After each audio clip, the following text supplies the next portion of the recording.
Okay, good morning, ladies and gentlemen. The time is now 10 o'clock by the clock in the room, and the inquiry is resumed. For anyone new to the inquiry, just a reminder, I'm Helen Heward, the Planning Inspector appointed by the Secretary of State to hold this inquiry into an appeal by Clearstone Energy Limited under Section 78 of the Town and Country Planning Act against the decision of East Devon District Council to refuse planning permission for a proposed development described as the construction, operation and maintenance of a battery energy storage system with associated infrastructure and works, including highway access, landscaping and biodiversity enhancements at land south of Hazelhurst, Raymond's Hill, Axminster, Devon.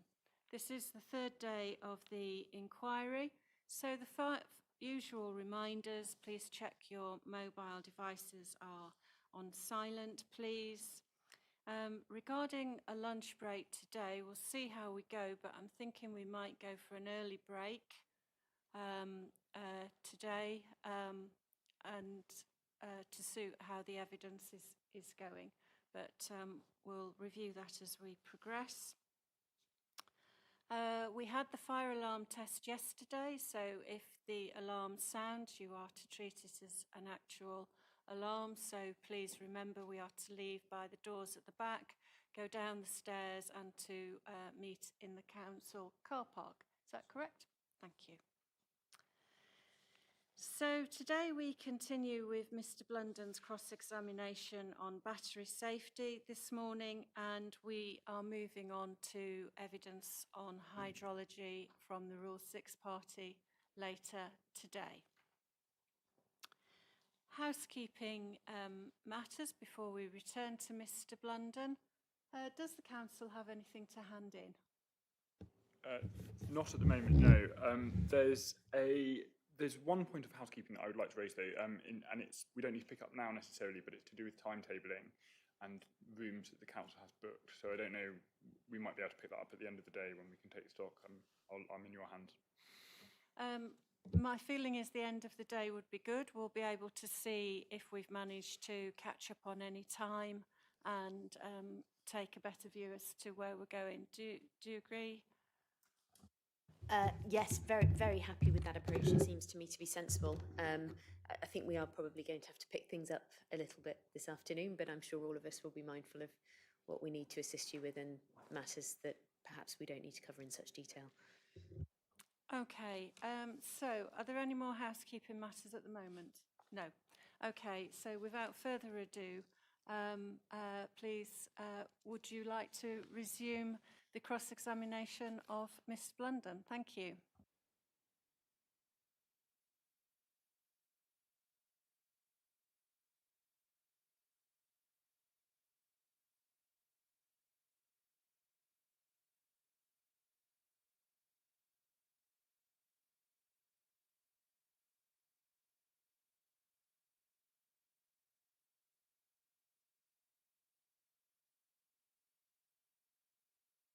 Yes, that's it. I'm impressed now. Thank you.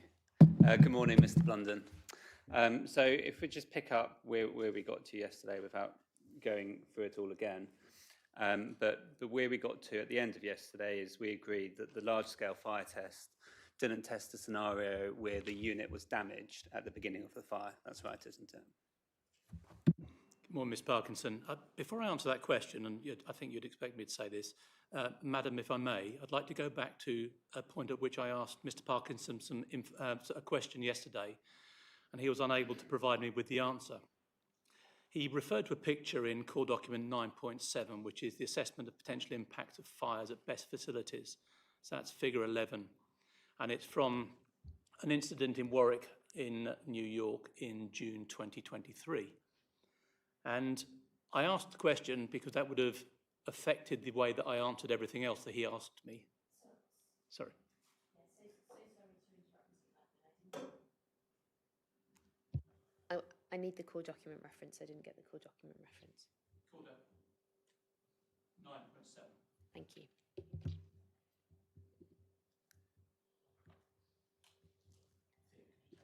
Sorry. Yeah.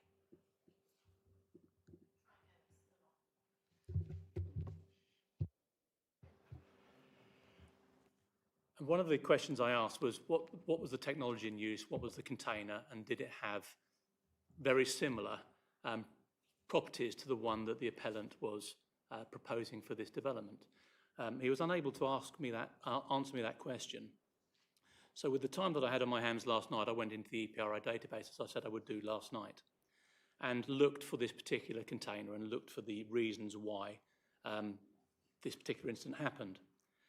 And what I discovered was that whilst the container was using LFP technology, it was procured by or sold by a company called Powin, who are now liquidated as of December last year. And within the EPRI database, it said that the product had a design fault. And as you'll know from the EPRI report, if you've read through it or remember the detail in the EPRI report, EPRI categorises faults in BESS containers so that they understand whether it happens during a site's construction or in design or in operation. This particular model was sold with a design fault that then was exposed during a period of heavy rain. It didn't happen once, it happened twice in 2023 and then happened again in June 2025. And this particular model doesn't have a defragration panel. It has an active system. And I talked about active system yesterday in my evidence in chief. NFPA 69 is an explosion prevention system that is a venting system that operates when the gas detector detects gas within the container and tries to keep it below the 25% lower explosive limit, or as Americans would say, lower flammability limit. Defragration venting is NFPA 68, and that's critical because in modern containers, based on the NFPA 855 2026 version, the two are required. But in 2023, only UL 945A testing was required. 68 or 69 was required, but not both together. And so the distinction is critical. The NFPA 69 seeks to prevent an explosion, and NFPA 68, the defragration venting, accepts the ignition may occur and ensures the enclosure can safely relieve the resulting pressure. If I characterise Mr. Parkinson's questions yesterday incorrectly, I'll apologise to you, Madam, and also to Mr. Parkinson. But there seemed to be a golden thread being drawn between that particular container, that particular manufacturer, and its performance at that particular incident, and the appellant's proposed NFPA 855 2026 compliant Wartzilla container. And they are fundamentally different in terms of the testing. It was pre the large-scale fire testing, which we discussed at length yesterday, pre-NFPA 855 2026, it's the 2023 standard, and with a product that lacked the defragration venting entirely, manufactured by a company that no longer exists and sold with a known design fault. Thank you, Mr. Blunden. Could I just interject here and say I tolerated the length of that because we broke between yesterday and this morning, and so I'm prepared to be quite lenient. But if we could try and get back to questions and answers, given that we are now under cross-examination. Thank you. Thank you. And if I could also add, Mr. Blunden, don't worry about golden threads and where I'm going. If you just focus on the question I've asked and the answer. So the question I asked is this. It's about what was tested in the large-scale fire test. Okay, so that's all we're focusing on. The large-scale fire test assumed and tested what happens to a cabinet that is not damaged at the beginning of the fire. Yes or no? Yes, that is correct. You also accept, don't you, that the possibility of propagation to another unit in a string cannot be ruled out?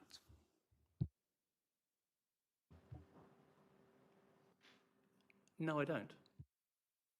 Can you go to your rebuttal, please? And once you're there, can you turn to paragraph 10.2?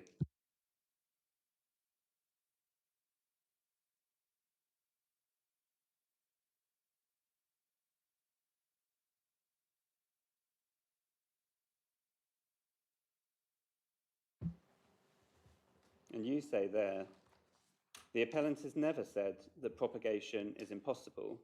The appellant's case is that the probability of propagation is extremely low. based on tested and verified evidence. And that's your position, isn't it? It can't be ruled out, but the possibility is extremely low.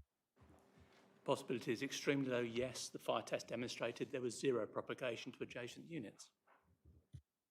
So I want to then, given that, look at the basis for the 3.2 metre separation, which is something that we haven't looked at in as much detail. So as we established yesterday, each string on the site has either 3 units within it or 6 units. That's right, isn't it?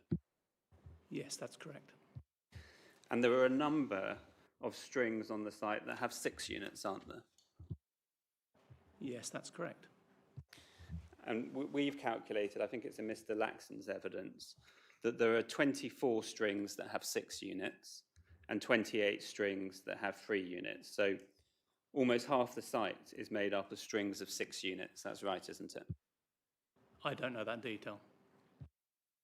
Well, it's let's proceed on that basis. It's a question of counting from the drawing, so we can check if that's right, or I'll be told if it's wrong. Can you go to your proof at paragraph 2.7?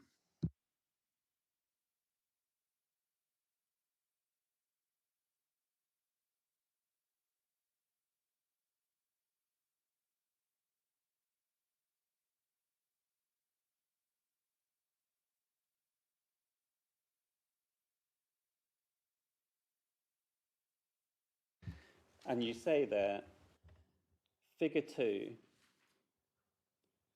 shows a typical installation of 3 connected units in footprint and stored energy capacity. This setup is the equivalent of a standard 20-foot containerized BESS unit. So where we have strings of 6, that's double the energy capacity of a standard 20-foot containerized BESS units. That's right, isn't it? Yes, that's correct.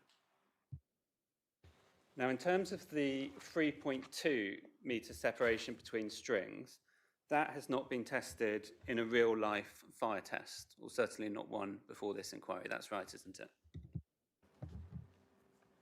I answered this question yesterday when I was asked whether 6 in a string, as you describe it, would be appropriate, as there's no fire propagation between 10 centimetres, there's no fire propagation. By all means, caveat, but if you could just give me a clear answer to the actual question first. The 3.2 metre separation has not been tested in a real-life fire test. For the Wärtsilä Quantum 1, no.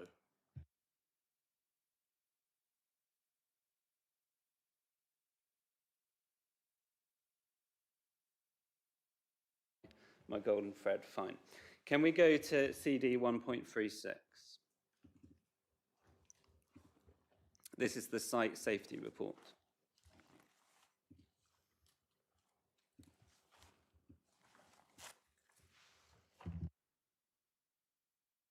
And once you're there, I want to go to, I think we went there with someone yesterday, but it's Appendix 6 right at the end. It's PDF page 60. It's about 5 pages back from the end.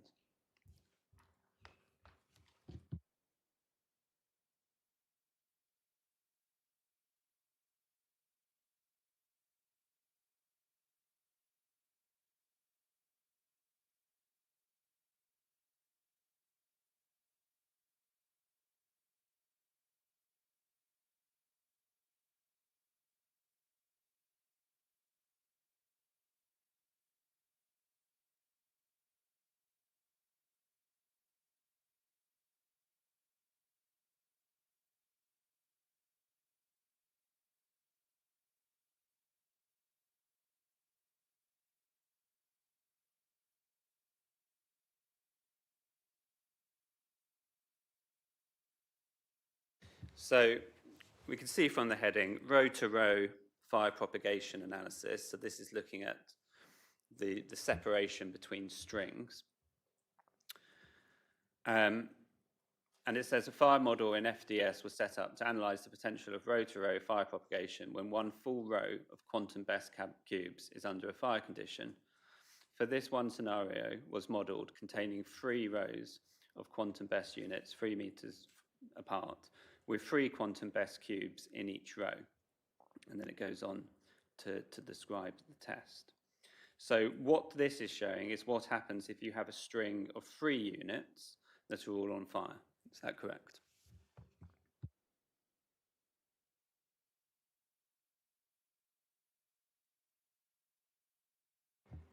Yes, that's correct. So is it right to say that there is no testing at all, whether computer model testing or real-life testing, of row-to-row propagation between a string of more than 3 units? Yes, that is correct. And NFP 855 allows that separation down to 9.914 of a metre, subject to a number of conditions that the appellant's grid quantum Wärtsilä meets. And if we look at what was modelled, can you see the third paragraph down starts, it was assumed? Yeah. So it was assumed that the deflagration event has already occurred. That's the explosion and potential damage that we spoke about yesterday has already occurred. And the subsequent burning of the vent gas starts to take place from t 0 seconds. It was also assumed that only the initiating container burns for the first 7 minutes before it ignites the 2 neighbouring containers on either side of the initiating container. Subsequently, the 3 containers burn for an additional 8 minutes, at which point the initiating cabinet fire is assumed to be exhausted, and the 2 neighbouring containers continue to burn for an additional 7 minutes. The total duration of the simulation was 22 minutes. So the modelling testing done on a string of 3 units assumed a total duration of a fire event of 22 minutes across all 3 containers. Is that correct? That is what it says, yes. Yeah. So in terms of the fire in the initiating unit, that burns for 7 minutes and then a further 8 minutes before exhausting, so 15 minutes in total. That's what it says, yes. Yeah. Sorry. Yes, that's what it says. If we compare that to the large-scale fire testing, the CSA test had visible flaming for approximately 4 to 5 hours in the initiating unit. That's right, isn't it? Yes, that's correct. This time. And the FRA test the fire lasted for approximately 8.5 hours before it was suppressed. That's right. Yes, that is correct. So the computer modelling done only on a string of 3 units has only modelled a tiny fraction of the observed fire duration, hasn't it? Yes, it has. I want to then move on now to the systems that are designed to prevent that initial deflagration occurring. Okay. In both large-scale fire tests, if we talk about the panels first, so these are the panels on the roof that are designed to open at a certain pressure. They were either open or removed at the beginning of the fire test, weren't they? They were, yes. And the ventilation system was either turned off or removed during the test as well, wasn't it? All of the active systems were turned off prior to the test. Only the passive systems remained. So neither of those 2 elements, and I know you say this is the purpose of the large-scale fire test, but neither of those 2 elements was tested in a real-life fire condition, were they? That is not the design of the test. It is assuming that it's the worst-case scenario. But in terms of my question, neither of them were tested. Not in that test, no. Now, can we agree that the inspector cannot proceed on the assumption that every safety system in a BESS cabinet will function as designed across a 40-year period? Across a 40-year period would be inappropriate because, as we discussed yesterday, the best life cycle is about 15 to 20 years, so they would be replaced. And therefore, at each stage of replacement and recycling, you'd have the benefit of better BESS technology at each stage. I'm very happy to ask the same question on the basis of a 15-year period. Can we agree that across a 15-year period, We cannot proceed on the assumption that every single safety system will function as designed. No, we cannot. If you look at the EPRA data, that proves the point. And I appreciate that technology is changing, but every BESS installation that's caught fire has been fitted with multiple layers of safety measures. The best fires in the early stages were comparable, yes, with each other, but you can't compare, as we discussed yesterday, best fires from 2019, 2018, 2017 with best fires from 2025. So where we get to is even with the passive measures designed to prevent explosion and damage to the unit, the risk of those failing across a 15 or 40-year period cannot be ruled out, can it? I agree. And if we then turn to Mr. Reynolds' proof, so it's his figure 1 at paragraph 3.10.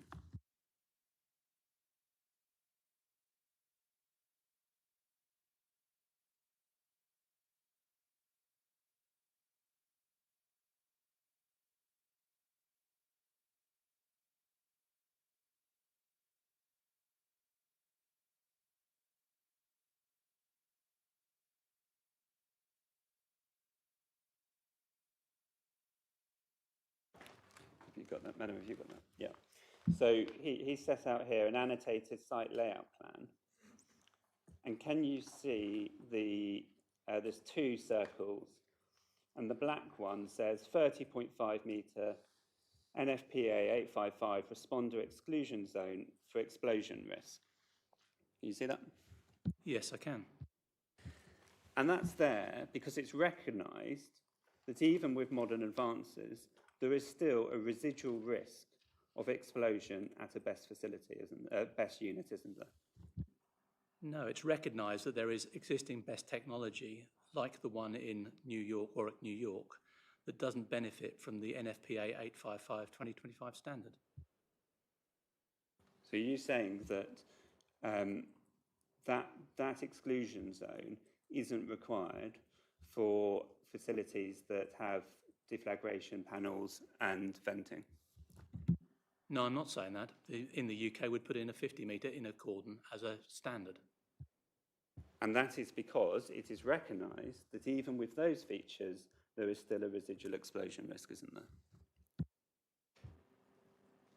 I will agree with you. Can we go to CD 2.2.4?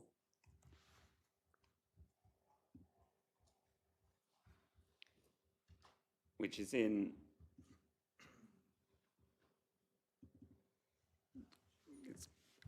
you got that. It was on the list yesterday, but it's not an easy one to find. It's 2.2.4. It's comments that were put in by the Rule 6 party at an earlier stage in the process.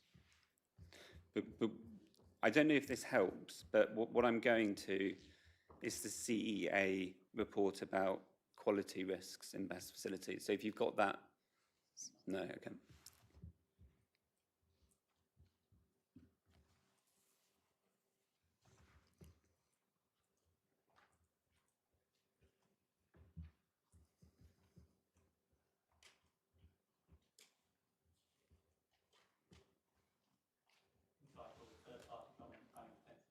Absolutely, yeah. And once you're there, it's page 17 within the document. Madam, if you're on hard copy, there's a report by Planning Potential, and then there's a series of slides, PowerPoint slides. Yeah, got that.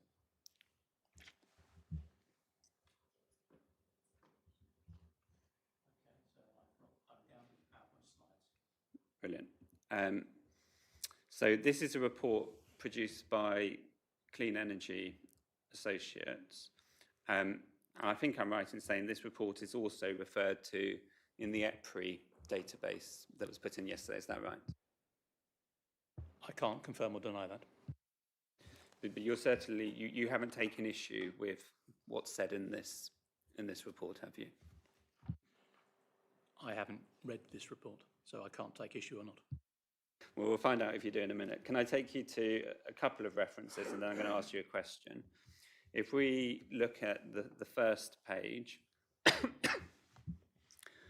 so this is data collected from CEA's factory quality inspections of BESS systems, and it finds that 26% of inspected energy storage systems had quality issues related to the fire detection and suppression system, and 18% had quality issues relating to the thermal management system. And then if we scroll down to it's PDF page 22, and it's internal page 5. There are internal pages at the bottom of each slide. It says distribution of total findings.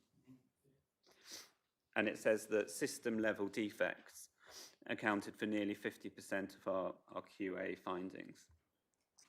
So what this report is showing is that the safety systems you describe are all systems that can and do have defects at the point of manufacture. That's right, isn't it? It is showing that across anywhere but Europe, which is interesting. And that is, as you'll know, on page 3 of this PDF pack. Well, yes, but that's because the audit wasn't carried out in Europe. It's not a question of them looking at Europe and finding a clean bill of health, is it? But it's also consequently not them not looking at Europe and finding a clean bill of health. It's not representative of BESS in the UK. Let's see how this then plays out in the EPRI database, which you put in and you rely on. So it's CD 9.5.1.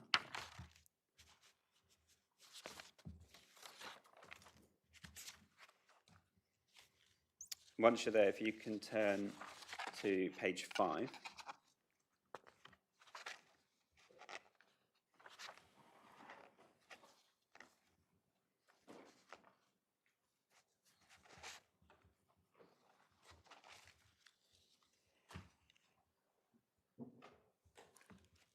And at EPRI classify failure incidents. And this isn't just in the US, China or India, it includes Europe as well, doesn't it? Yes, it includes worldwide BESS. And they note on page 5, after the bullet points, that an incident may have multiple failure elements or root causes. Can you see that? Yeah. And do you agree with EPRI that that's right, that there can be, an incident can have multiple causes and multiple failure elements?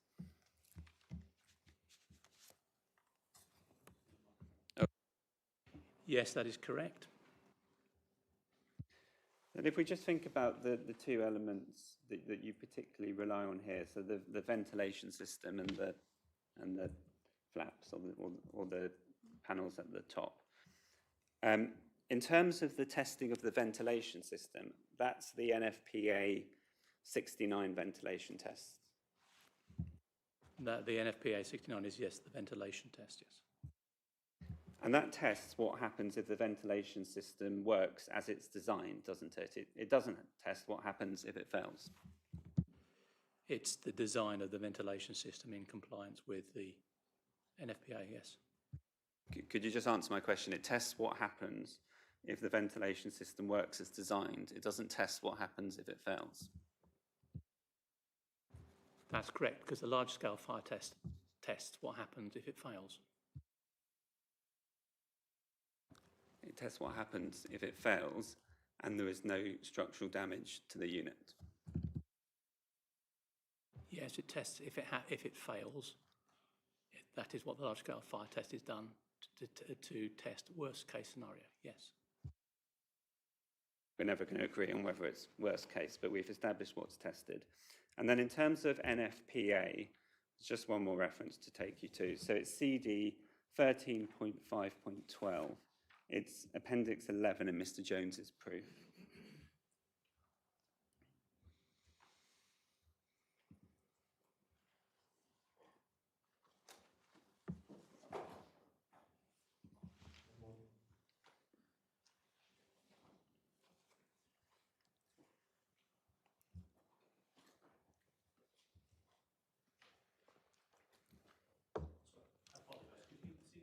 No, no problem at all. It's CD 13.5.12. And then it's oh, I think Mr. Reynolds is helping you.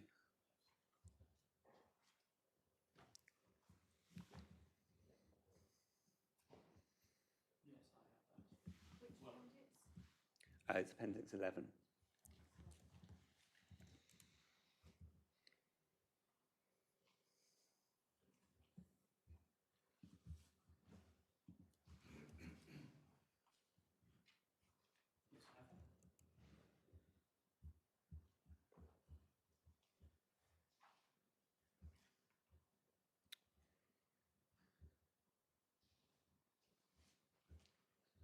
Sorry, Mr. London, the reference I had, I don't think it's the right one. Let me just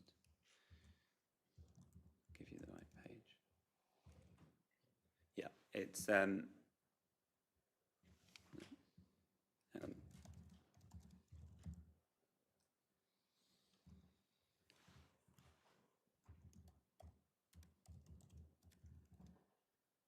Yep, sorry for that. It's PDF page 56 and hard copy page 48.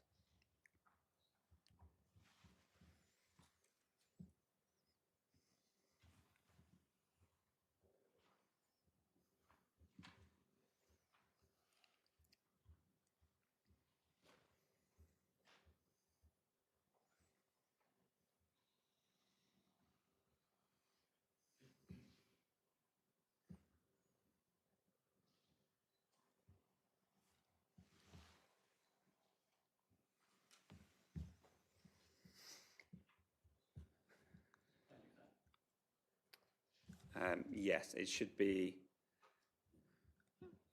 have, unfortunately it hasn't got paragraph numbers, but it should have goal, scope, goal for various test standards.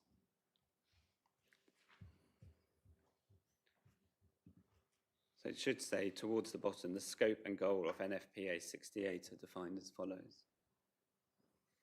PDF page 56, hard copy page 48. Have you not? I think Mr. Meadows got it.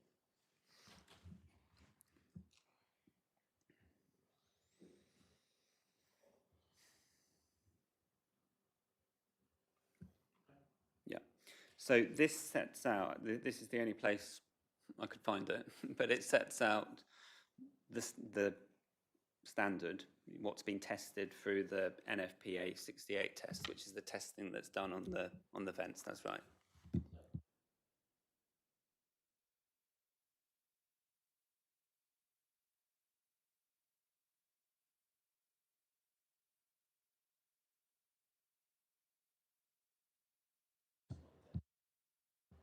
Sorry, I used the wrong language. The fact it's not a test probably helps us, but either way, whether you call it, you would call it what, a standard, a design standard?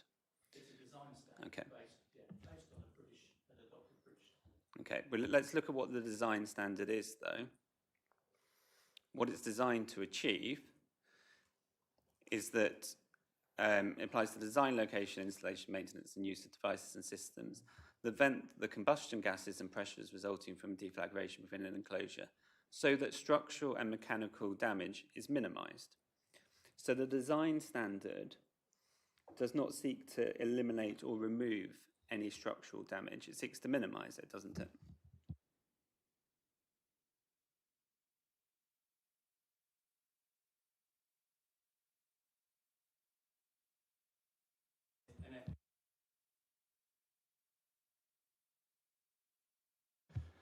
Just for sake of argument, no, I don't agree with that at all. NFPA 68 is based on an adopted British EN standard, which is 14647, which is based on all explosive, I'll get this right in 1 second, is based on explosive venting devices used in autonomous protection.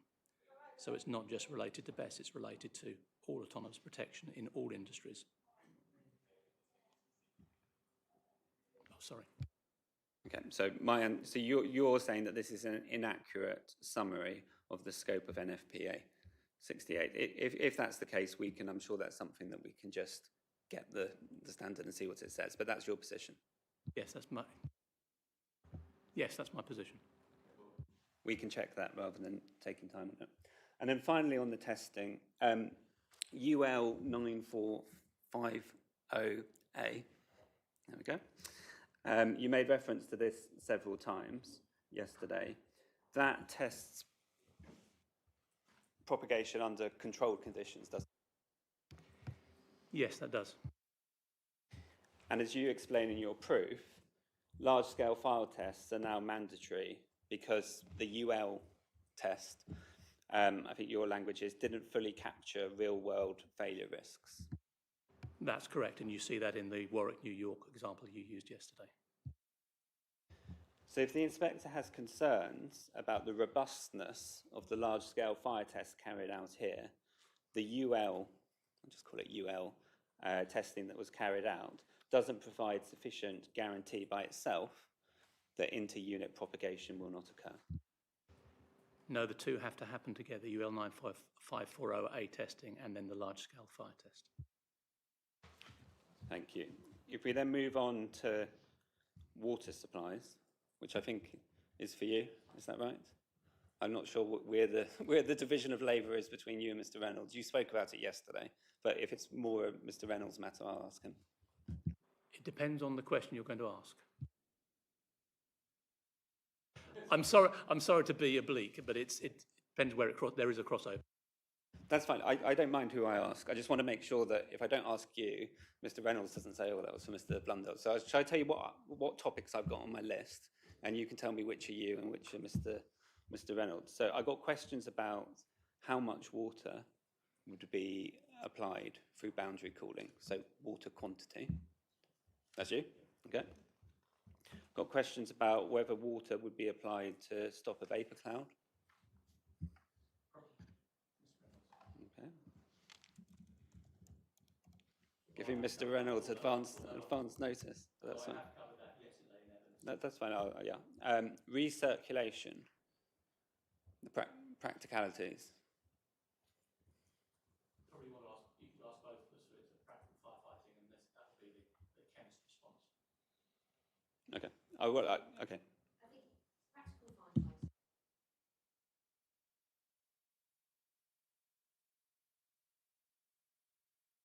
Let's do a little bit on water, and I've got a tiny bit on the maths, tiny bit, and then we'll stop.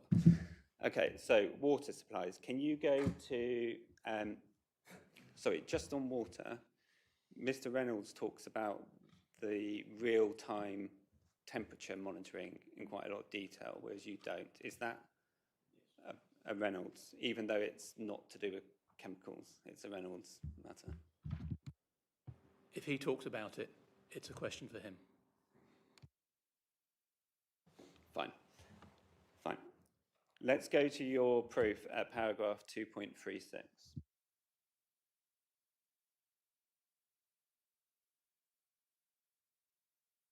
Sorry, I missed the paragraph. Sorry, man, it's paragraph 2.36.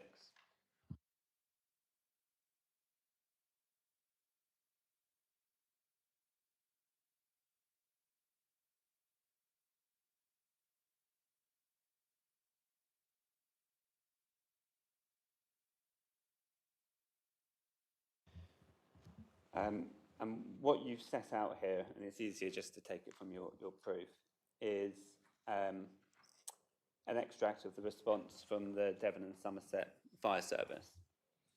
And what we can see at the beginning is they say, whilst it's difficult to predict the tactics that will be used during a fire incident and the amount of water that will be required to support them, defensive boundary cooling, where water is used to cool cabinets neighbouring the one affected by the fire, is the most likely.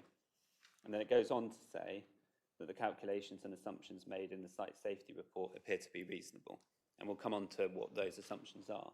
But the starting point is that the fire service is saying it's difficult to predict the amount of water that would be required to support the tactics that are used during a fire incident.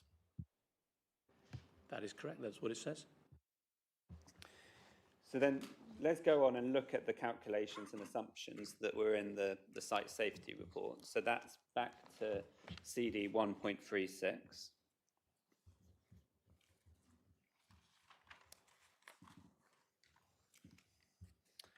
And once you're there, it's page 25.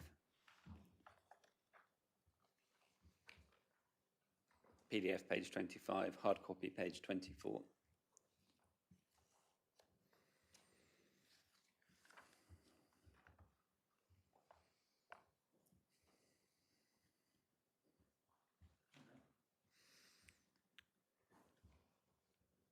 So there are various scenarios set out. If we look at scenario 4, this is the one that involves boundary cooling, isn't it? So single battery unit fire, boundary cooling of adjacent units.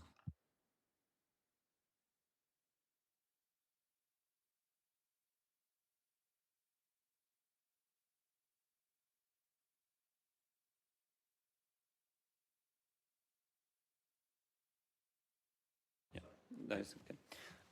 So if we then see what the calculation is,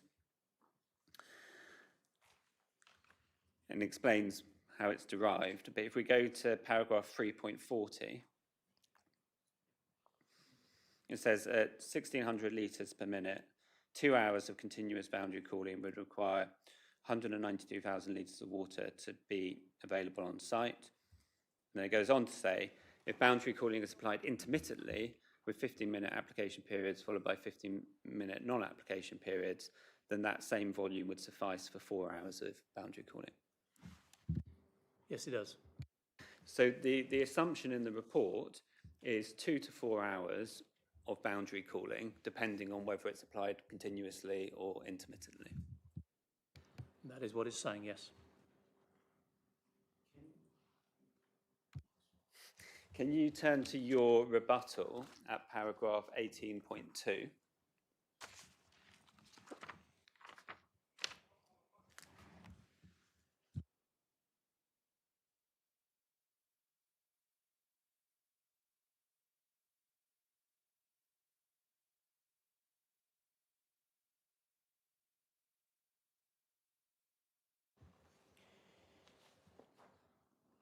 And you here talk about duration of fire events, and you refer to the large-scale fire testing, which we'll come back to.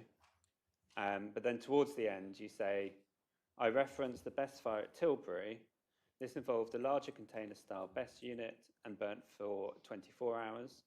The best fire in Cirencester in March 2025 burnt for 6.5 hours, according to Gloucestershire FRS. And those were both fires, as I understand it, that were limited to one container, so there was no inter-row propagation. Is that correct? That's correct. And those durations are much longer, aren't they, than the 2 to 4 hours cited in the site safety report? Yes, they are. And may I add something to that in terms of burning? In terms of the burning tends to take a sort of bathtub-style curve. I quite like bathtub-style curves, but the early adopters and the middle ground. So you have very little flame front in the first part of the incident. You'd have significant flame front in the middle, and then it tails off, and you'll experience that from a typical bonfire. You have the same sort of principle. Yeah, but in terms of what was shown in the large-scale fire testing for the units that we have here, in terms of the quantum 1 test, so that's the FRA test, the fire test was stopped, as you put it, after 8.5 hours. So we had a fire event for 8.5 hours. We'll talk about temperatures in a minute, but that was the duration, wasn't it? Yes, it was. And temperatures, as I think Mr. Reynolds tells us, were over 1,000 degrees for the majority of that 8-hour period. Yes, they were significantly elevated. So what the large-scale fire test shows us is that there is a very real risk of boundary cooling water being applied for significantly more than 2 hours. Yes, that's correct. We also know that the water calculations in the site safety report they are all on the basis of a single unit fire, aren't they? Yes, that's correct. I.e., they've been calculated on the assumption that there is no propagation either between units or between rows. Correct. If that happened, and I know you say it won't, or you say it's extremely unlikely, if that happened, then the number of adjacent units that would require to be boundary cooled would increase, as would the duration of the fire, wouldn't it? Potentially. So when we see 2 to 4 hours, we always have to have in mind that that is on the basis of a single unit fire. And we do not know how much, in terms of volume or hours, how much boundary cooling water would be required if that fire propagated to adjacent units. That's not something that you've calculated in your evidence, is it? No, it's the same with every fire. Fine. Vapour cloud, you passed Mr. Reynolds. Recirculation. The site safety report doesn't reference recirculation, does it? No, it doesn't. And it's also not referred to in the DSFRS consultation response, is it? No, it isn't. I'll wait for the next question before I explain why. Okay, so the recirculation of fire water was something that was experimented with at Tilbury, at the fire with Essex Fire and Rescue Service. And that was a successful use of fire water, or water that has been used for boundary cooling. And they recirculated that for the duration of the incident. That is now considered an operational tactic that the UK Fire and Rescue Service are adopting for BESS related incidents on BESS sites up and down the UK. We have nothing before this inquiry, even in a post-Tilbury context, to show that this fire service, the DSFRS, is happy to sign off on recirculation on this site, do we? No, we don't. All that we have is that they are happy with the quantity of water being proposed by the appellant, which is clear in the documents that you've referred to. And just thinking about operational flexibility, if recirculation is the only thing that stands in the way of overtopping, and that's not a matter for you, but if that's the only thing that stands in the way, if you have to recirculate to prevent the water leaving the site, then the fire commander's discretion and ability to operate flexibly in a fire will be severely constrained, won't it? Sorry, I'm not sure I understand your question. You're linking the firefighting water to the SUDS and the drainage system? Yeah, I mean, maybe it's not for you, but it's said later on in the appellant's case that, and I'm paraphrasing, don't worry about the capacity in the drainage system because it can be recirculated around, so it won't overtop.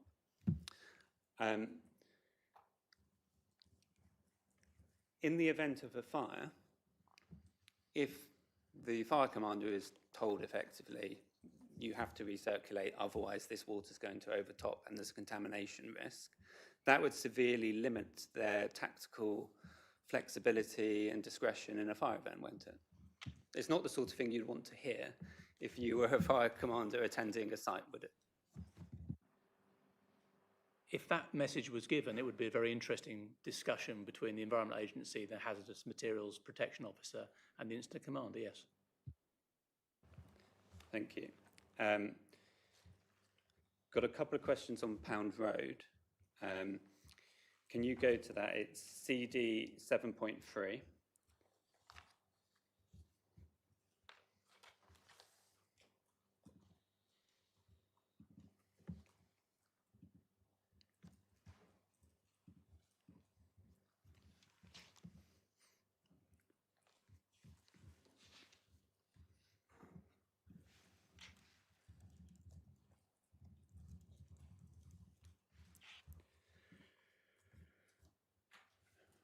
Have you got that?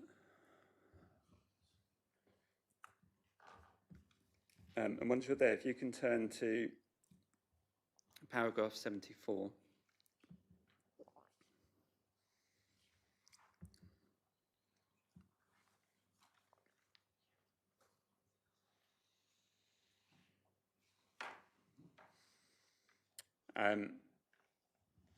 Obviously, that's a different site, but it's recorded there that there are no hydrants in the area for firefighting, and that's the same for this site, isn't it? That's correct, but that doesn't ever limit the fire and rescue service, particularly in Devon and Somerset, which is a mostly rural fire and rescue service. Yeah, well, what that means, though, is that if the on-site water supply is insufficient, supplies need to be brought in from elsewhere. Which applies to almost every single fire up and down the UK. Then if we go to paragraph 75, the inspector says this is a rural location and the fire service response indicates that the nearest fire station is at Axminster, which has a medium rescue pump, but attendants would likely be supported by stations at Chard, Honiton, Colton and Seaton. Water carriers could also be mobilised, which are based at Exeter, Bridgewater and Yeovil. However, the fire service action would not be immediate due to the distances involved, and this would lead to a fire and heat spreading.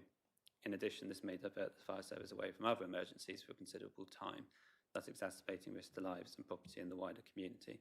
Now, in terms of where additional resources and water supply is likely to come from, is it the same scenario here in that it would be stations at those locations?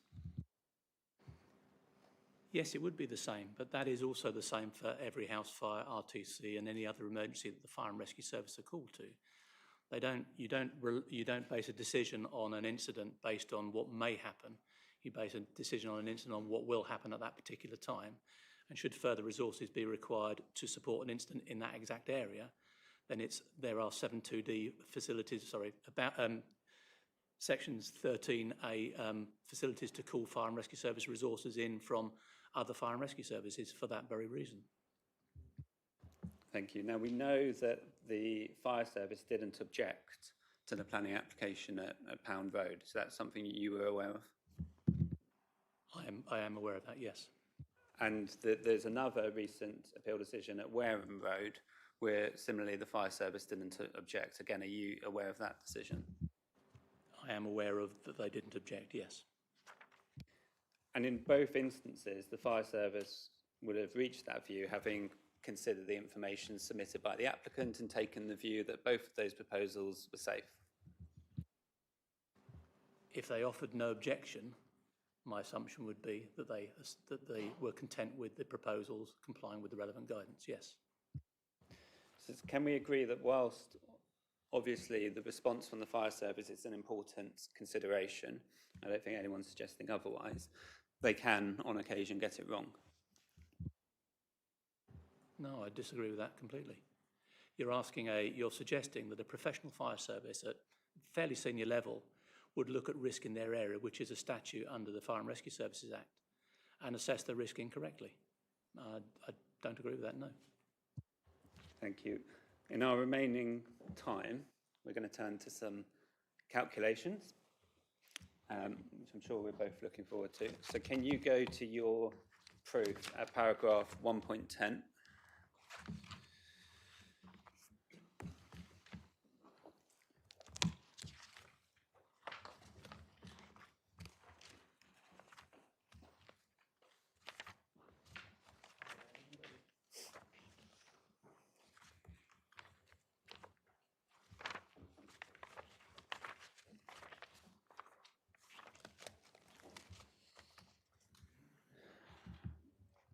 Right, so there you set out your famous formula, and I think we agree. Can we just confirm this is your formula, isn't it? It's not something that we see in any guidance or literature. No, this is my formula as described yesterday to try and make things easy for a local planning authority, for which I now apologise. So that's no apology needed. Your end result at paragraph 1.12 is expressed in terms of an annual fire probability, yeah? Yes, as you would expect for a flood risk assessment, an event in however many years, yes, that's correct. What you haven't done, no criticism, but what that doesn't tell us, it tells us the annual fire probability. It doesn't tell us what that means in terms of the risk of a best fire over its lifetime, does it? It doesn't. You'd then rely back on the EPRA database and the DENZ guidance as well. Now, Professor Ramsden has taken your annual fire probability figures and worked out what that means in terms of the risk over a 40-year period. And he's come out at 10% thereabouts if you use the 2025 failure rate as you have done, or 16.5% if you use the 2024. As a matter of maths, do you agree with those figures? So that if you convert your annual probability to a probability over a 40-year period, do you agree with the maths? So if you use the calculation and the numbers he's used, the calculation is correct. And that's based on, certainly the 10% is based on your figures at paragraph 1.12, isn't it?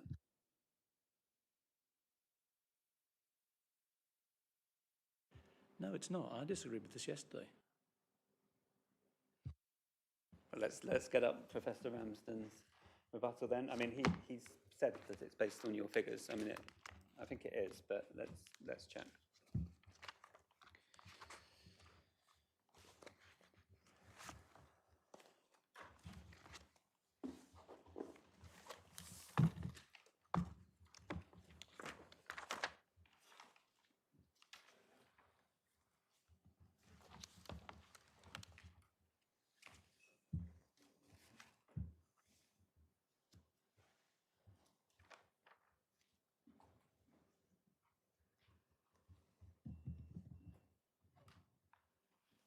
Yeah, so it's his paragraph 2.12. Yeah. And you can see the figures that he's used. So 0.016, that's the same as you used. 0.9, that's the same that you used. 0.34, again the same, and 0.5. And that comes out at 0.00245. So those are your figures, and then he's taken that to look at the risk over a 40-year period. And I don't think there's any dispute on the maths of how he's converted your annual probability to a risk over the lifetime of the BESS. So he's, yes, he's rolled the dice. So he used the phrase yesterday, I believe, rolled the dice 40 times. So therefore multiply, but actually multiplying it only by 38, 2.45 multiplied by 38. And as I explained yesterday, that's incorrect because it would be a 15 to 20-year lifespan. But you've used the same failure rate across the 38-year period, haven't you? So you've treated the risk at year 3 of failure as being the same as the risk at year 40, presumably. Well, you have, because it's the same failure rate. My evidence in chief yesterday, I described the risk at 0 to 2 years and then at 3 to 15 years. I didn't describe it over a 40-year period, for the very reason of that I've said a number of times now, of the BESS container being recycled at some point in its life cycle, 15 to 20 years. And I've used as I described yesterday, I've used the failure rate as the one from the EPRA database, which shows the trend, rather than a statistical various data points that Professor Ramsden used. Yeah, well, I think we're going to have to, or you and Professor Ramsden are going to have to agree to disagree on that. In terms of the failure rate, if you'd use the 2024 failure rate rather than 2025, your annual fire probability would go up, wouldn't it? Yes, and I made the point yesterday that actually the importance of the calculation is it uses the latest failure rate because the best being deployed would be using the latest technology, therefore it's reflective. Yeah. The number of fires, BESS fires that happened in 2025 increased from 2024. The reason why the failure rate is lower is because the total capacity of BESS in the system increased. That's right, isn't it? That's correct. There was a 72% increase in BESS across the year. And all of that additional capacity, I think it's an increase of 257 gigawatt hours. Does that sound right? All of that additional capacity is less than 2 years old, isn't it? That's correct, yes. And some, for example, the additional capacity that was installed in the second half of 2025 is less than a year old. Yes, that follows. So that additional capacity, which is diluting the failure rate, hasn't yet gone through the most dangerous period that you identify, which is the first 2 years of a BESS installation, has it? No, it hasn't, but that is the same for the whole of the EPRA database as it models the number of failure rates per year. So there is a, which is why you can do a trend analysis, or EPRA have done a trend analysis on the failure rates. And then if we go to your proof at paragraph 1.6,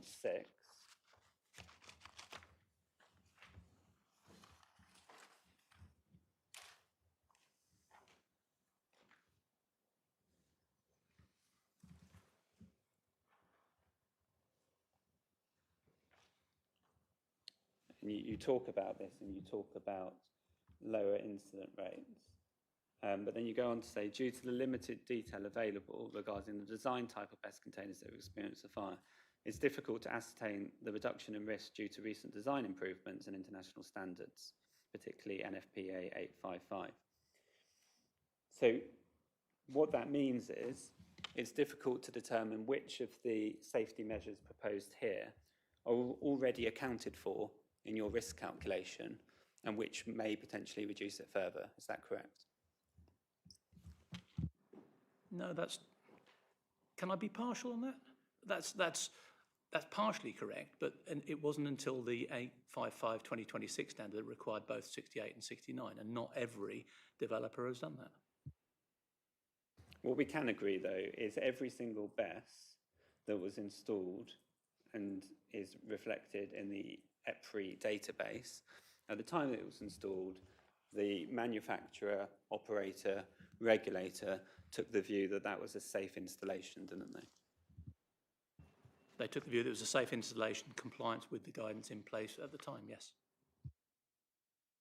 Mr. Blunden, those are all my questions for you. Thank you.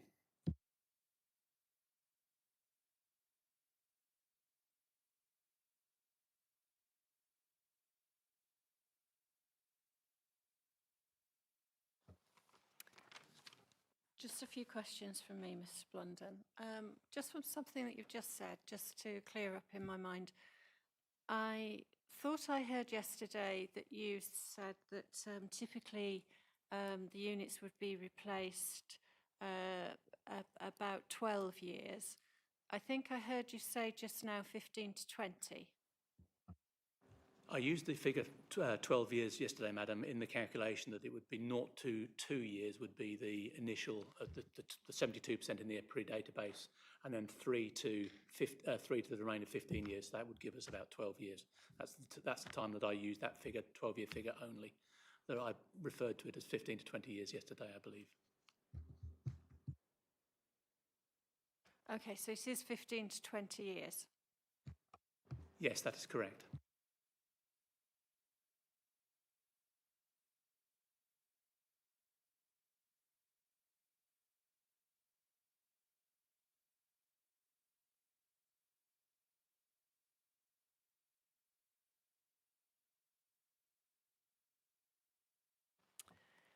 Can you remind me when you came on board on this project? I came on board at the appeal stage, which was probably November last year, I believe.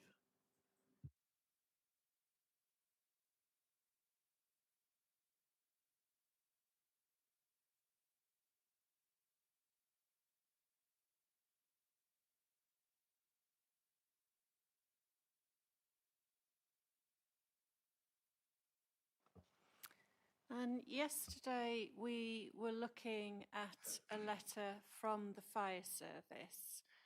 Can you remind me of the CD that we need to go to? It's one where you said that I could seek some clarification if I wanted to.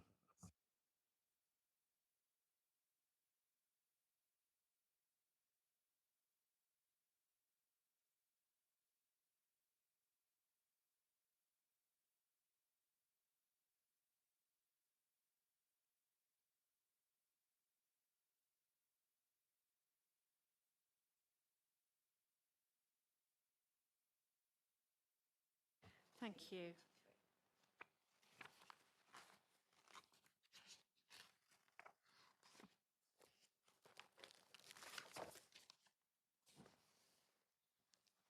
So remind me what this is.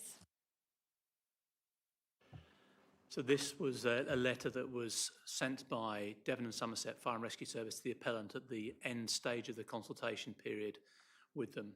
If you remember yesterday, Madam, I read out the fairly extensive consultation that had been undertaken with Devon and Somerset Fire and Rescue Service by the appellant that led up to them being provided with all the information, the site layout plans, the Wartzilla data sheets, the safety, the large-scale fire test, all the data that has been presented, Madam, to this inquiry was provided to Devon and Somerset, and that is them replying to the appellant, being satisfied with what they have seen.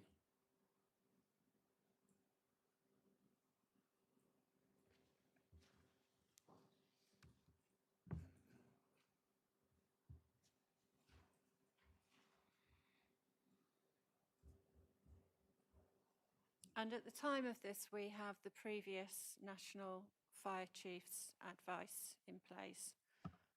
Yes, that is correct, Madam. The 2023, 2022, November 22 guidance version 1 was in place at the time. It was only refreshed in December 2025 with a position statement from the National Fire Chiefs Council. And then the new guidance was issued on February the 6th this year, dated December 25. Also referred to as version 2, so there's a various amount of reference to it. So there was the position statement in December 25, and the guidance wasn't issued until February 26, but is backdated to December 25. That's correct, Madam.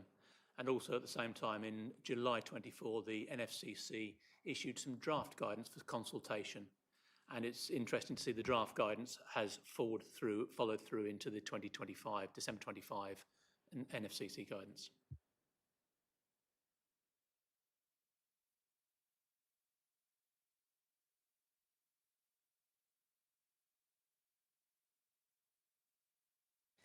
And I think when we looked at this letter yesterday, would I be right to understand that you recognise there's a bit of confusion, a bit of lack of clarity in a couple of places in this about how the strings, the distances, separation are referred to in the letter?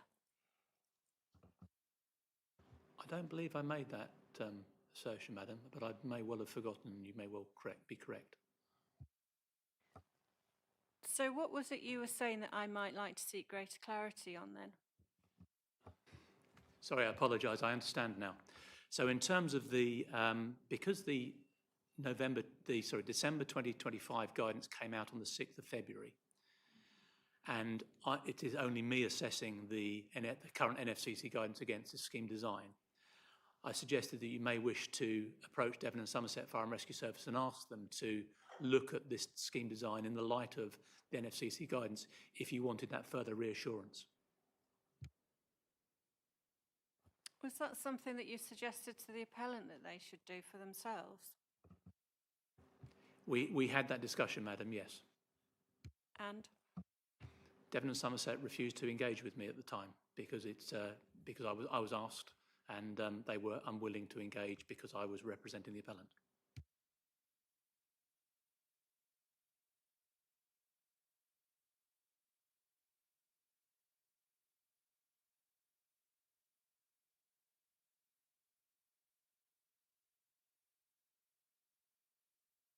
Maybe refused is a slightly strong word, Madam, but as a non-statutory consultee, they felt that they had provided their input to the local planning authority.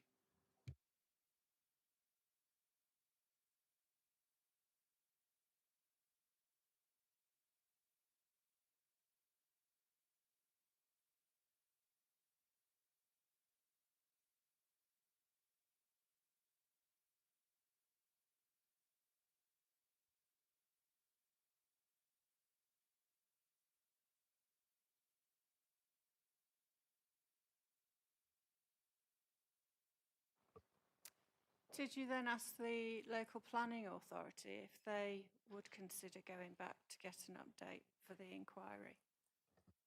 I didn't personally, Madam, no.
Mr. Blunden, we've heard quite a lot about whether or not there should have been a test that involved exploring explosion more.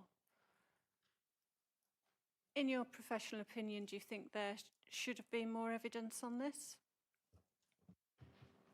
I think Madam, I think it's a very interesting point that has been raised, and it's interesting to note that in the testing of the Quantum 2, so the second generation after the Quantum 1, the Quantum HE being in the middle, Wärtsilä have actually done this. They've actually introduced an AIM system, which is an active ignition migration system, into their battery design, so that they've tested it by injecting gases into the container and igniting them, whilst all the safety systems are in place to test whether, or to, in my reading of it, to deal with the issue that the Rule 6 legal team have raised. So recognising that there's a natural evolution. The test, when it was carried out at the time in April 23, was a very young, it was the first test of its kind. No one had ever done it. They were right at the forefront of testing large-scale fire, doing a large-scale fire test. And we've seen that test develop over the course of the next couple of years and now become the standard within the current NFPA 855/2026 version. So I think like with any testing, you start in one place, you end up in another place as you critically examine the results that you've got. And it was a best case scenario in terms of that particular test. The defragration panel had done what it was supposed to do. So if you were in the starting position now, would the test include an explosion test?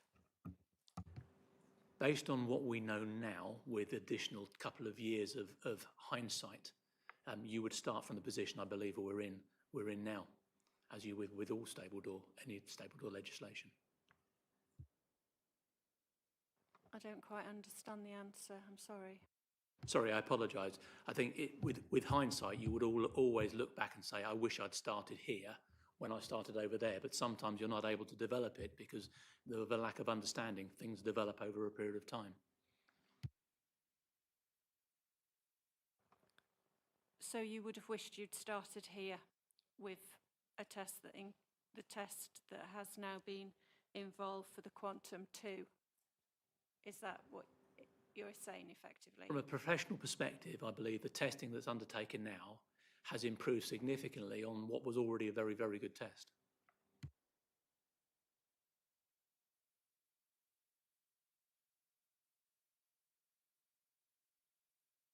Sorry, madam, have I not? Well, you are leaving me with an impression that you are saying, yes, you would. I've been quite, sorry, madam, let me revisit my evidence and not change it. With the large-scale fire test data that was done at the time, the defragration panel acted in the way it should do. It's designed to it's designed to pop at 0.1 of a bar, which is about 10% of a child's bicycle tyre. So a very, very low overpressure. So it did exactly what it was supposed to do. What they've continued to do is continue to evolve the test over a period of time such that it's been exposed to the whole of the NFPA technical committee to ensure it is robust. But even back then, the whole of the NFPA large-scale fire test is built on the CSA 800 test. It is a very good test. It did what it was supposed to do.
Okay, thank you. You'll be relieved to know that I'm not going to ask us to go over the maths again.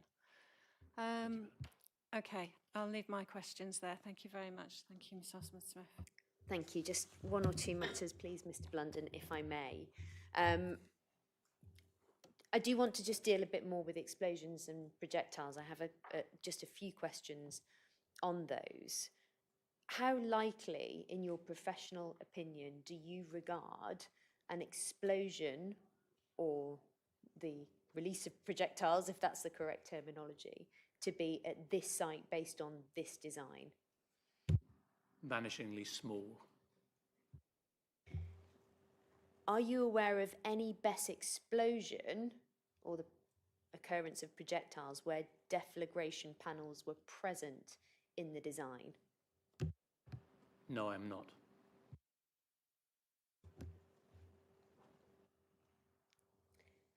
You were asked about the best spacing and whether or not the 3 metres or so had been tested. You rely on data that tests a 10 centimetre separation distance. To the extent that that test was passed in the large-scale fire test, is it necessary to test a larger distance of 3 metres between units? It would seem strange to test a larger distance when a smaller distance has not demonstrated fire propagation from across that distance. You recall you went to core document 1.36, which is the site safety report, and you were taken to the simulation model. Do you recall that? Yes, I do. The row-to-row propagation analysis. Were you involved in that? No, I wasn't. Given that we have the large-scale fire test results, which do you say the inspector can rely on? You can rely on the large-scale fire test results. Not is it only independently verified. You can witness it with your own eyes and also read the data, which I believe gives you 3 extremely good data points.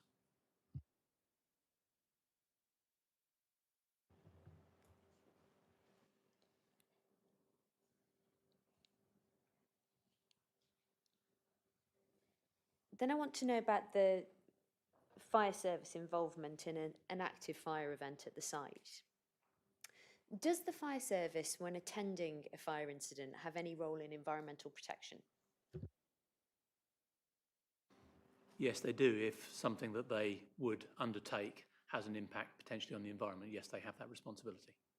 And what are the sort of responses to that, for example, in respect of water runoff? Fire and Rescue Service would do everything they can to contain water runoff if they believe it would have an impact on the environment, and that would be advised by a hazardous material advisor who would attend, and Mr Reynolds will be able to speak more about that if you wish to ask him. Is there any reason why, if water was available on site through the drainage system for recirculation, that wouldn't be a desirable solution for the fire service in attendance at an event on site? There was no reason. It's an excellent solution and shows the evolution of our understanding of dealing with incidents of BESS fires, which have been very limited in the UK, which is why it's taken such a long time.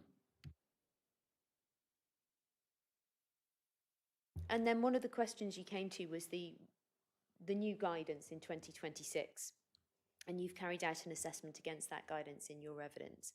On the critical issues of distance and water supply that my learned friend took you to, if the fire service were content with the scheme under the old guidance, to what extent could there be an objection under the new guidance based on where that's gone? In terms of spacing, the old guidance didn't rely on the NFPA 5.5. They relied on the FM Global Loss data sheet, which was updated significantly during the lifetime of the version 1 guidance. The new guidance relies very heavily, in fact, it relies completely on NFPA 855 2026. In terms of water supplies, the version 1 guidance stipulated 228,000 litres. The new guidance moves between 180,000 litres and 228,000 litres and changes the flow rates ever so slightly. So it's much more a risk-based approach to dealing with a fire at a BESS site than the original guidance. My question, Mr Blunden, was that to the extent that it satisfied the old guidance, could there be a departure under the new guidance, or what can we at least infer about what the fire service would say about that?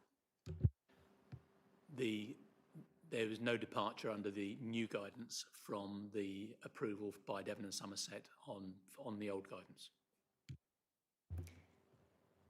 Thank you very much. Those are my questions, Mr. Blunden. Thank you. Thank you very much, Mrs. Blunden. You're released. That takes us to almost coming up to 11:30 now.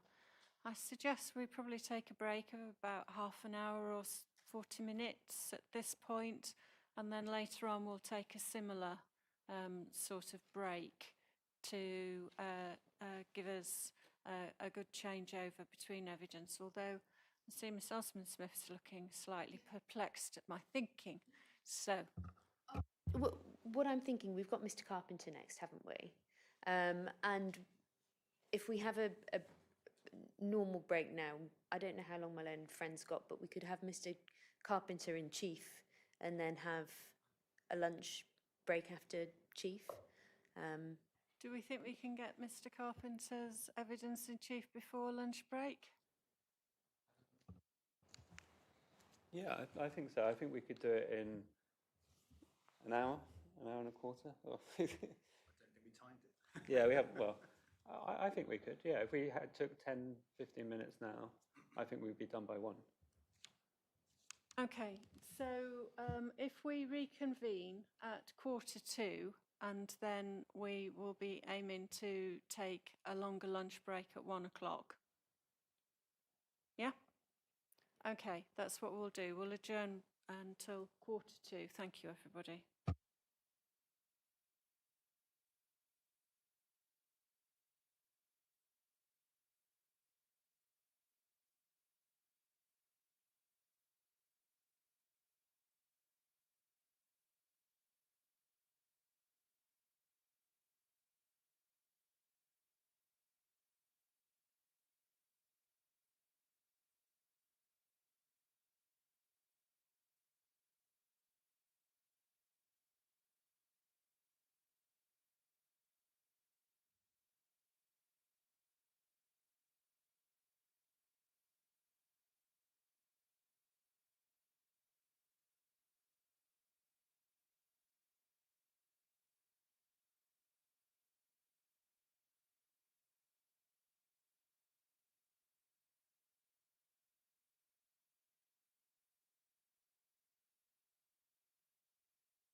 Okay, ladies and gentlemen, we're just coming up to 2:15, so we will resume.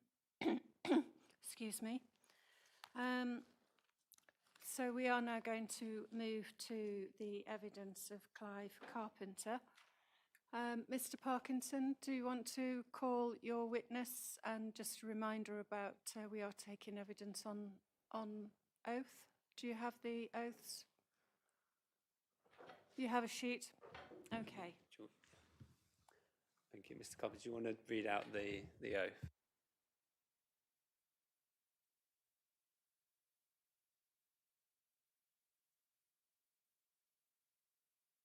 Oh, left.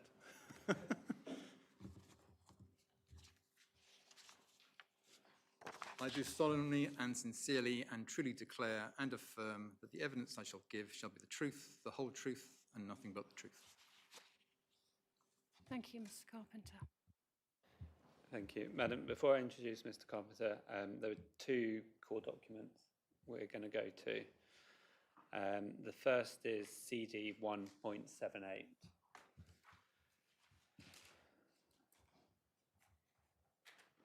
Which is a surface water drainage strategy drawing.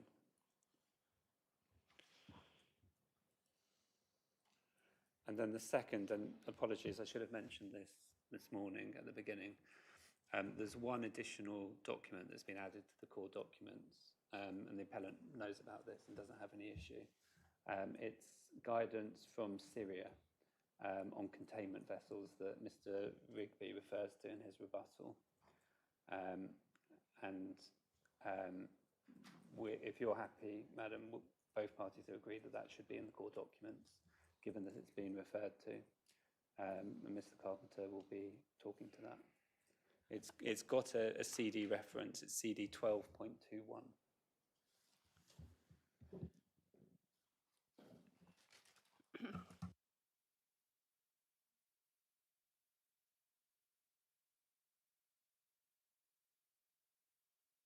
Okay, and the appellant has no objection to this. Okay, and you're going to refer to it now?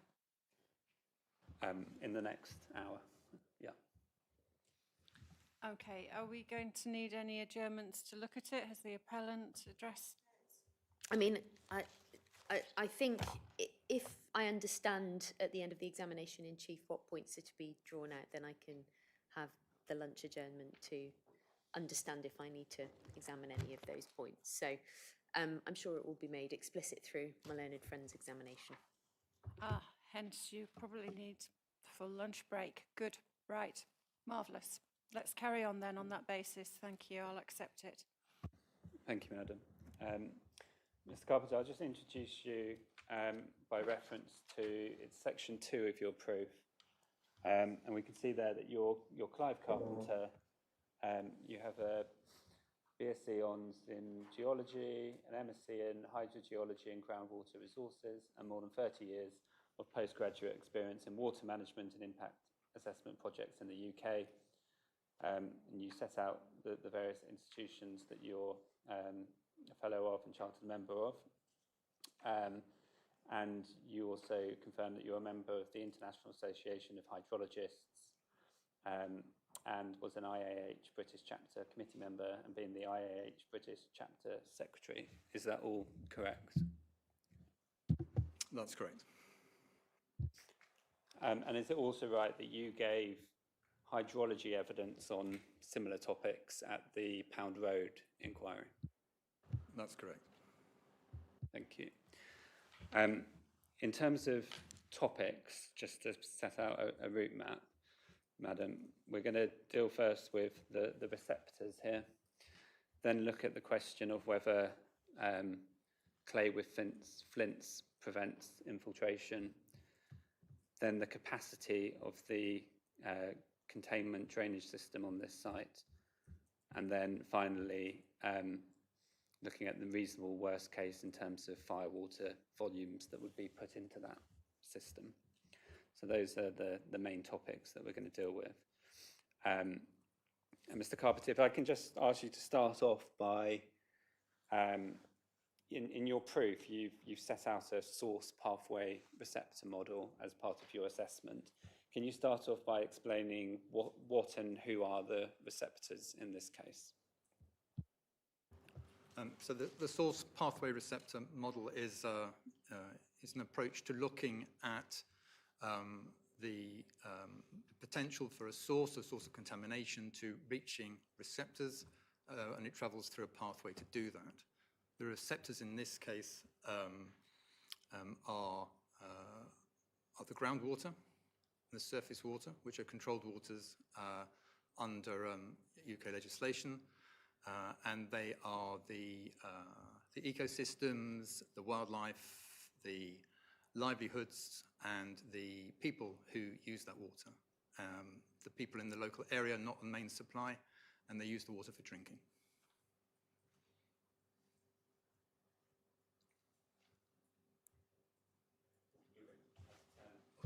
Unless you want to carry on, we have to do this sort of little, yeah. Thank you. And can you, having sort of set out that overview, can you go into a bit more detail, in particular by reference to the geology here and how the geology works? It might be most useful to do that by reference to the figures at the end of your proof. So can you talk us through what we see in those two figures that you've put in? So, Madam, I'm going to refer to drawing number 1 and drawing number 2 of my proof. These are the figures at the back before we get to the appendices. After the text, that's right. One's an A3, well, they're both A3s, actually.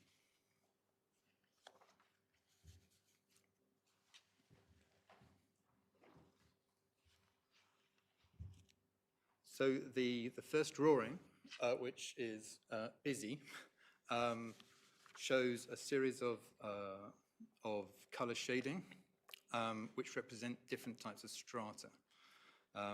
The green that you can see is a strata called the green sand, and this is a principal aquifer.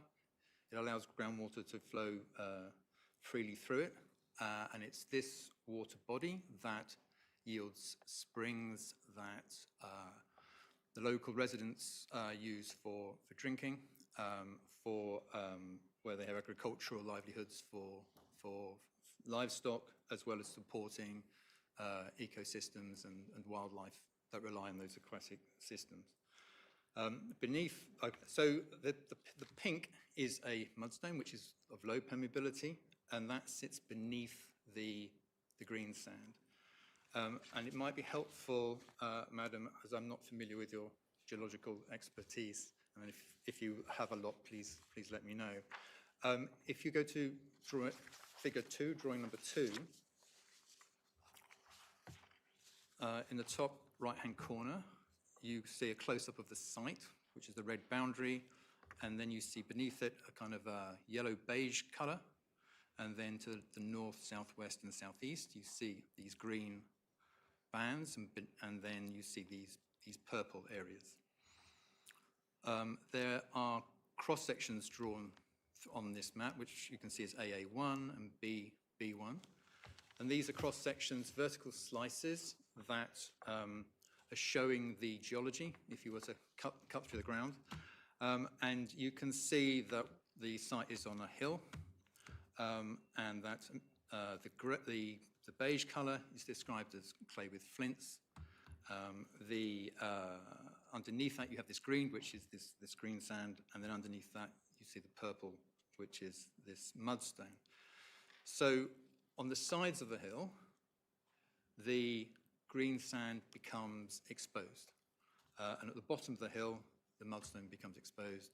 And on the top of the hill, you have this strata that's described as a clay with flints. Now these cross-sections are schematic.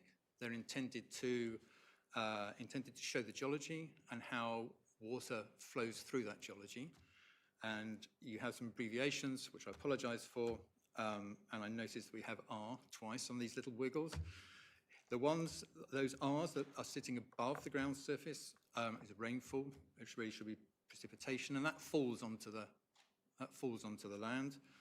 Some of that will evaporate, which is a little e going back upwards. Some of it will run off down the grade, down the topography, down the slopes, which is this RO. Some of that will run onto the green sand, and some of that will continue to flow over the green sand and down to the bottom of the valley, and some of it will infiltrate.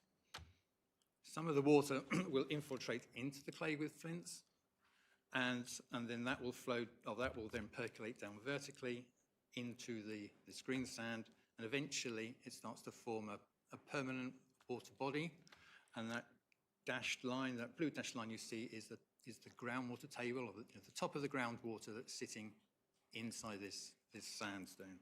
And that water will flow to the green sand outcrops, because the water is sitting on top of that mudstone, and it flows out as springs in those locations.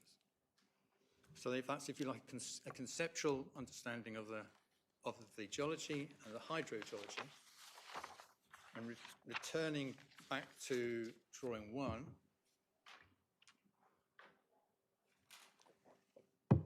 you can see, obviously this is a plan.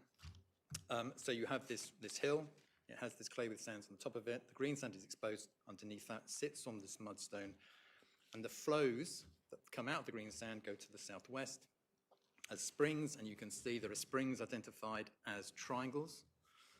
Some are yellow and some are green, and you can see that occurs to the southwest of the site, the southeast of the site. We also identify with some red squares where there's known to be water supply for livestock. Some of the green locations, green springs are known to be used for drinking. And then you see some blues, which are boreholes in different places, which are used for drinking water. And then to the northwest or the north, you also see some further springs and some further water that's being captured for livestock. Where the springs come to the surface, they will then flow over land and they become watercourses. What you also see on that first drawing is blue lines going everywhere. These are routes where if rainfall was to fall on the site or onto land, and if it was going to run off, these are the routes it would take. And it's based upon the topography of the land and the slopes moving in different directions.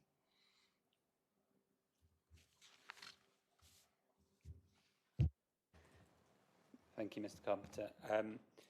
Now, this may be the best point to engage with the debate about the extent to which the clay with flints, which we can see on drawing 1, prevents or limits infiltration, which is a debate that mainly Mr. Fellows, but to some extent Mr. Rigby engages in. First of all, can you explain why that's an issue in this appeal, and then set out your opinion on whether it does or doesn't? It's an issue for the appeal because if this shallow deposit, this clay with flints, and that's a generic term. It's a typology descriptor rather than specifically an accurate description of the lithology of the strata. If this is of low permeability or very low permeability, then it's going to inhibit water flowing vertically from the site down into the ground. It's also going to inhibit water flowing down through the clay outside of the site.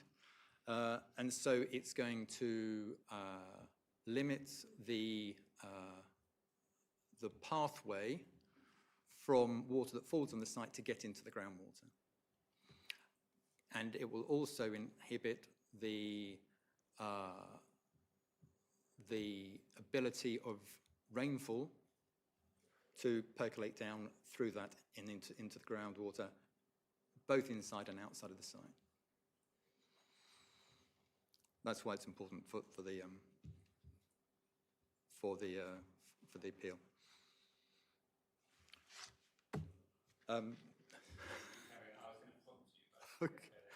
Okay. So there is differences of opinion as to how permeable the strata is. And something called infiltration testing was done by the appellant's consultants, which they used as evidence to support their conclusions. There are three other types of evidence which are available, which results in us concluding that clay with flints is sufficiently permeable to enable water to flow through it. The first is the springs. The springs, as you can see, exist to the north of the site, the southwest of the site, the southeast of the site. The local residents rely on these year-round, which confirms that water is flowing through the green sand to these locations. In order for it to flow year-round, the water needs to get into the green sand to begin with. We'll call this a water balance. So water flows in, water flows out. If water's not flowing in, then the springs won't be sustained. Roughly where you see location B on the drawing, there are a set of springs down there. And those springs used to provide a water supply to Axminster. There is flow data for those springs that dates back to the 1950s. And it arrives, if I convert those old units into metric units, it's about 4 litres a second. The springs to the north, of which there are a not dissimilar number, and the springs to the southeast, of which is not dissimilar number, and also the areas that are up topography from them. If we have 4 litres a second to the southwest, it's not unreasonable to conclude that we may have the same order of magnitude of flow in the north and in the southeast, meaning that these springs in total are likely to have a flow of 12, 15 litres a second, something of that order.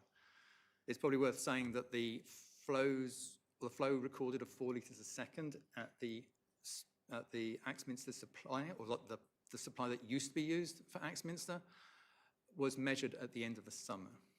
And this is the period when groundwater flows are at their lowest. So it's a seasonal minimum, an annual minimum month, typically. Obviously, things vary year to year, but they are likely to be the lowest flows that are normally observed in a year. So we have evidence that these flows are sustained. They've been used in the past for water supply. They're used currently for water supply. And so this is demonstrating that water is flowing through the ground to get to them.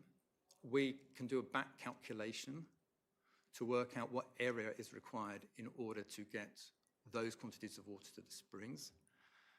And the areas you see in green, which are the exposure of the green sand, they're not big enough. You can't get enough water into those in order to get enough water to go to the springs. And so this means that water must be getting through the clay. It's a simple water balance.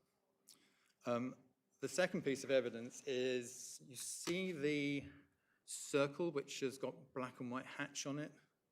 Maybe it's about 7 centimeters to the northeast.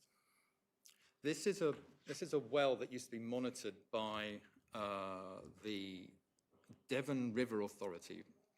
And we have 3 years of monitoring data, monitoring water levels from 1966 to 69. And a graph of those water levels is shown in figure or drawing number 3.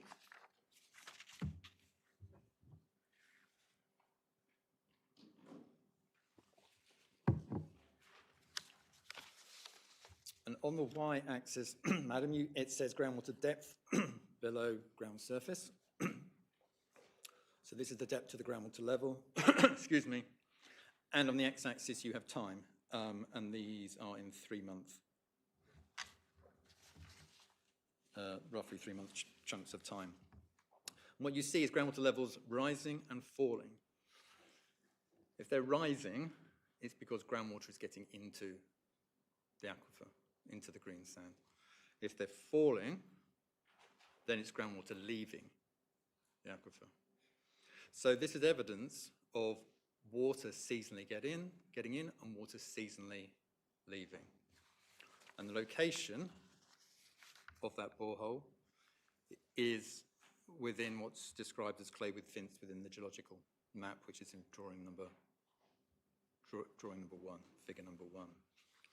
So this is two sets of information that are confirming that that rainwater must be permeating through the clay with flints to some extent. The information that the appellant uses is using something called infiltration tests. And these, you dig a trial pit, a pit with a JCB.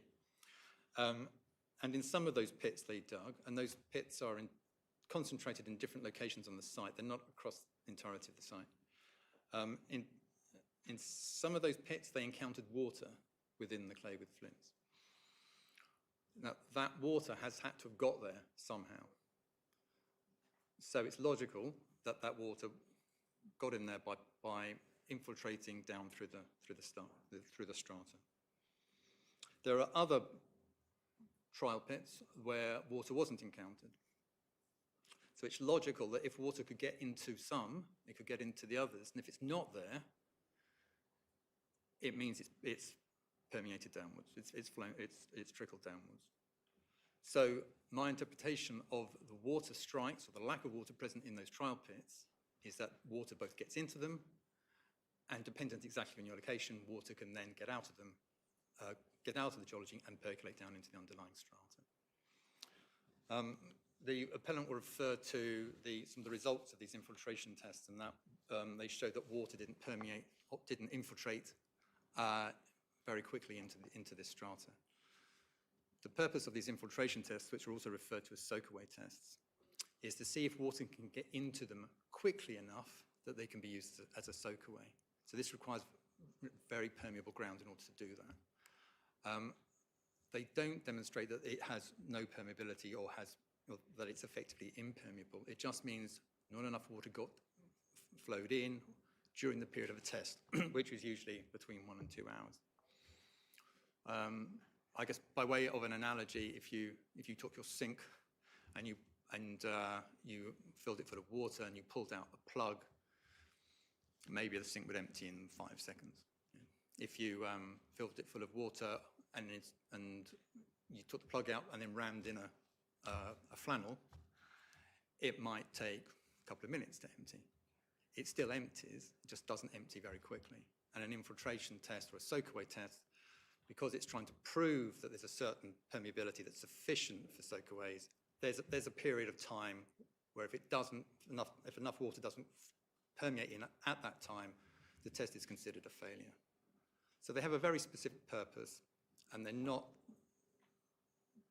providing a result that's demonstrating that water can't infiltrate in quantities that could support the springs, and indeed the evidence of the springs and their flows and their duration throughout the year and this groundwater level monitoring confirms that the clay with flints must be allowing water to flow through them.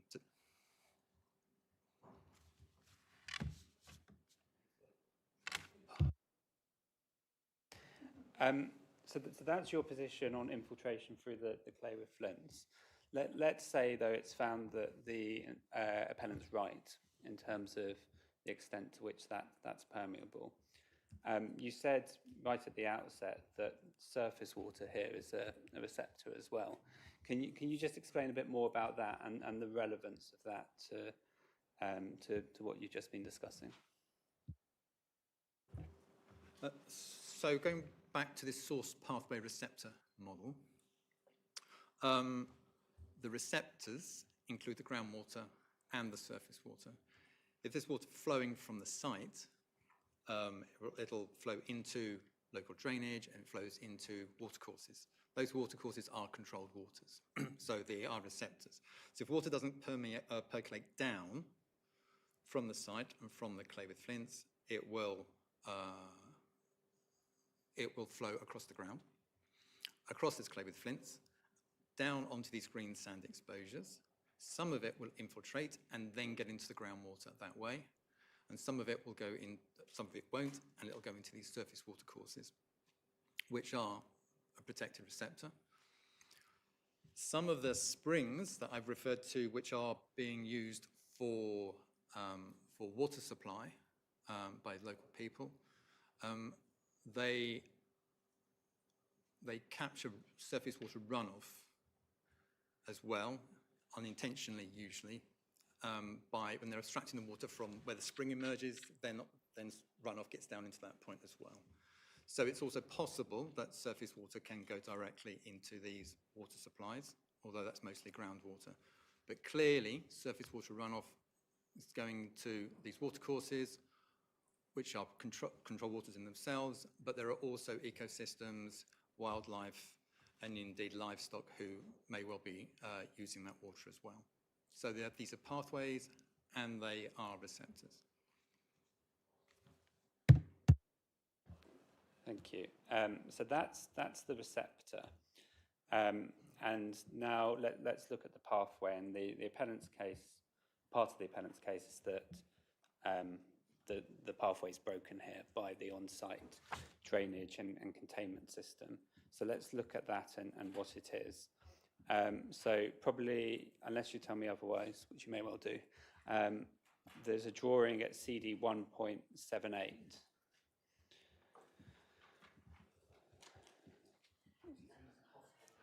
Which is almost, have you got a better reference? Tell me if you do. No.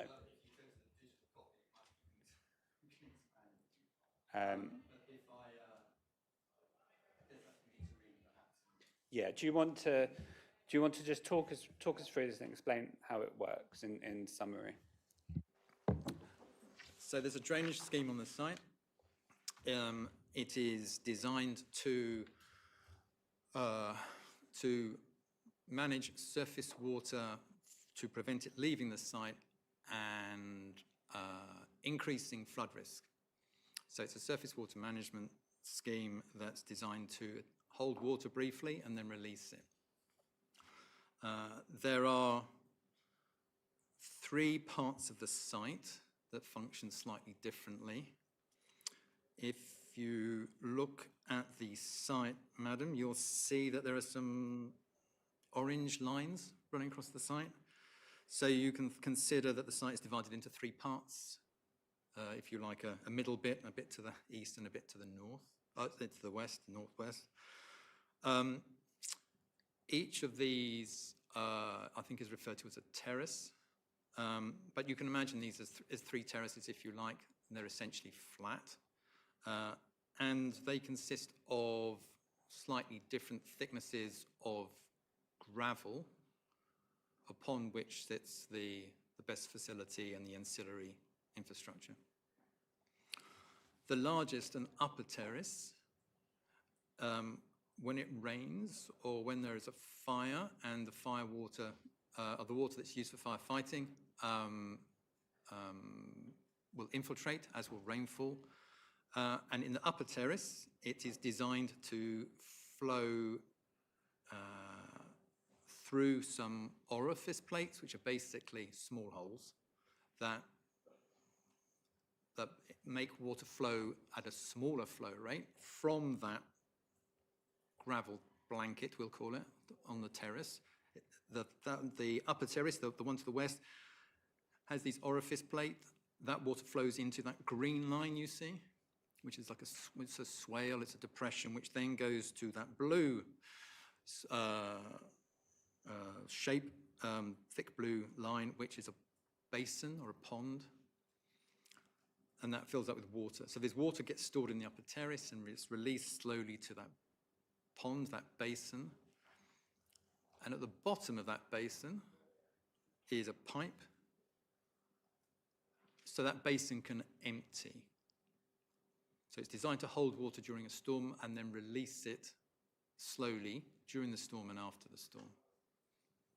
So it's called, we call it attenuation, and it's designed to take these storm events and release them very slowly release them slowly from the site.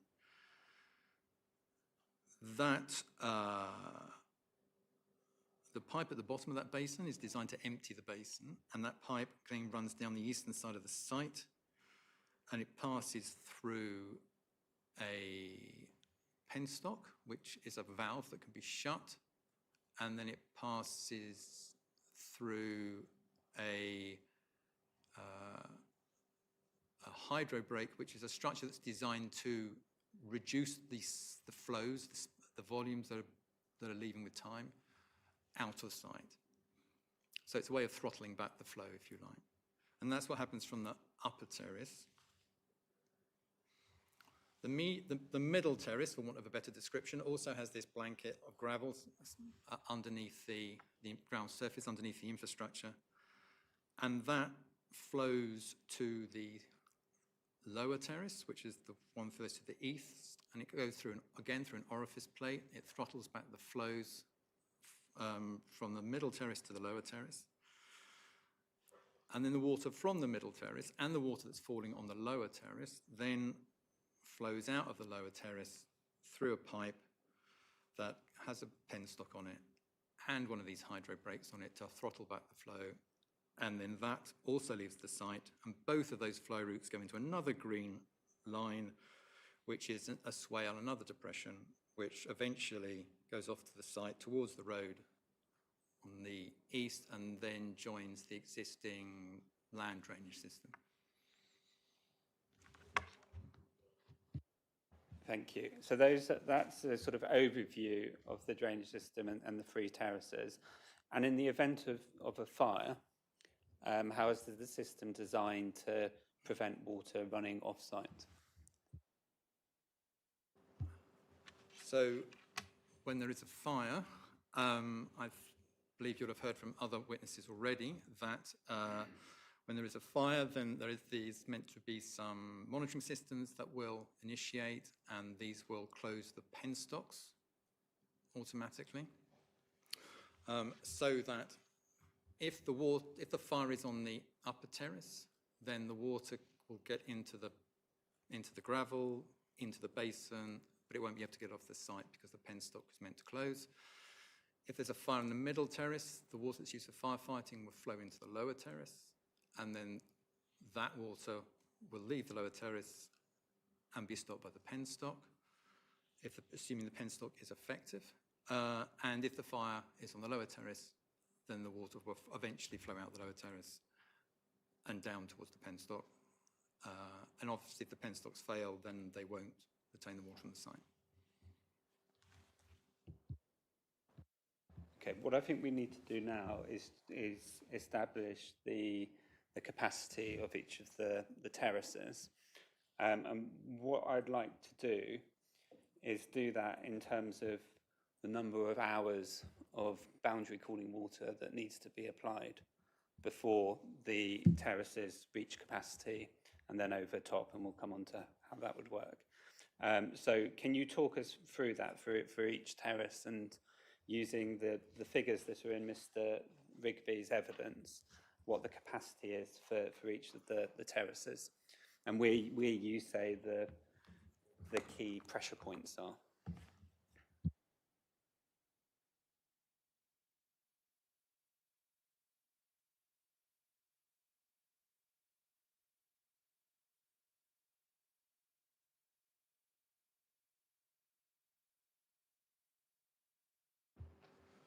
So each of these gravel blankets has an area, and the gravel itself has space between the different gravel chunks of rock, and we call that porosity.